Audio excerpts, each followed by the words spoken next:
है Indu broadcasting private limited और आप देख रहे हैं इंडियन न्यूज, हर पल, हर क्षण, हर सच।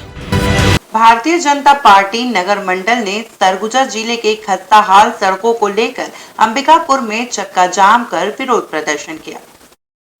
अंबिकापुर की अधिकतर सड़कें काफी जर्जर हो गई है, जिन पर आम इंसान तो क्या पशुओं को भी चलने परेशानी महसूस हो रही है।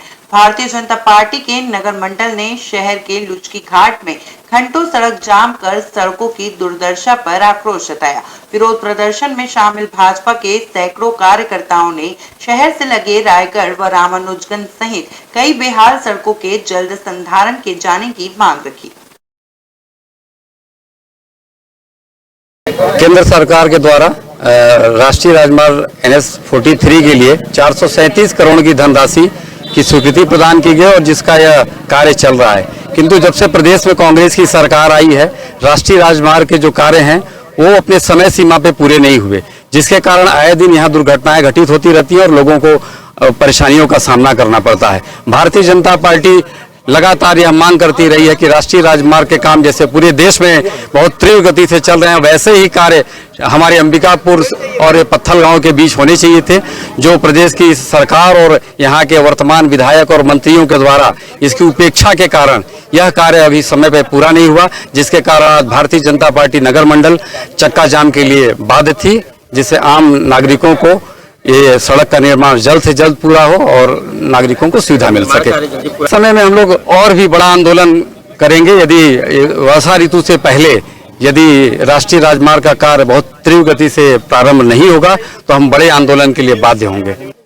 आप सभी के सामने है कि पहले जब भारतीय जनता पार्टी की सरकार थी तो इसी NH 43 को लेके जो सीतापुर के स्थानीय विधायक हैं माननीय अमरजीत भगत जी और खाद्य मंत्री भी हैं छत्तीसगढ़ शासन में, और उनको एक तरीके से मुख्यमंत्री का सबके से करीबी माना जाता है। तो इस NH को जाम किया करते थे, हर महीने जाम किया करते थे और रोपा लगाते थे और पूरा दोषारोपण भारतीय जनता पार्टी की सरकार पे किया करते थे। लेकिन जब उनकी सरकार आई और आज 4.5 साल बीतने को हैं, तब उनको जनता के दुख दर्द से कोई लेना देना नहीं है।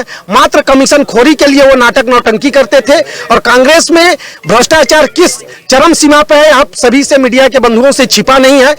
तो इनका एक सूत्रीय कार्यक्रम है कि कमीशन खोरी हमारा बनता रहे, हमारे लोगों का जेब भरता रहे और जनता से जो इन्होंने वादे किए हैं उनमें ईमानदारी से अगर मैं कहूं तो एक भी वादे को पूरा नहीं किया। इसलिए आज हम इस NH पे धरने पे बैठे हुए हैं। सड़क मतलब मार्च 2022 तक ठेकेदार को बनाना था, तो जिसमें से 74.6 किलोमीटर सड़क बनानी थी और अभी तक 70 किलोमीटर सड़क बन चुकी है। 4.6 किलोमीटर सड़क बनना है, जिसके लिए मार्च 2022 के बाद समयावृद्धि के लिए ठेकेदार ने राष्ट्रीय मार्ग मिनिस्ट्री ऑफ रोड ट्रांसपोर्ट को आवेदन दिया था।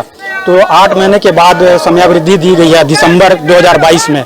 तो जनवरी 2023 से काम चालू किया गया है और चूंकि जो 4.6 किलोमीटर जो बचा हुआ है लेंथ, उसमें मुआवजा जिनको दिया जाना था वो न्यायालयीन प्रकरण के चलते वो रीच छूट गया था और कुछ कोरोना काल के चलते काम धीमी हो गई थी और न्यायालयीन प्रकरण के चलते। तो 4.6 किलोमीटर में आज की डेट में लुचकी घाट, काराबेल, प्रतापगढ़ और पत्थल गांव के पास 1.6 किलोमीटर का 4 लेन का सेक्शन बचा था, जिसमें से काराबेल लगभग कम समाप्ति की ओर है, काराबेल में काम कंप्लीट होने की ओर है और प्रतापगढ़ में एक साइड अप्रोच बन गया है, दूसरे साइड अर्थवर्क वगैरह का काम चल रहा है और लुचकी घाट में भी वायाडक्ट में गर्डर कास्टिंग का काम चल रहा है।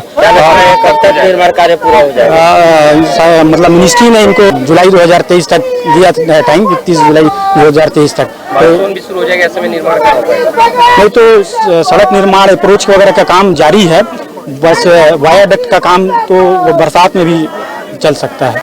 न्यू वीडियोस की अपडेट पाने के लिए सब्सक्राइब करें इंडियन न्यूज को और बेल आइकन को दबाएं।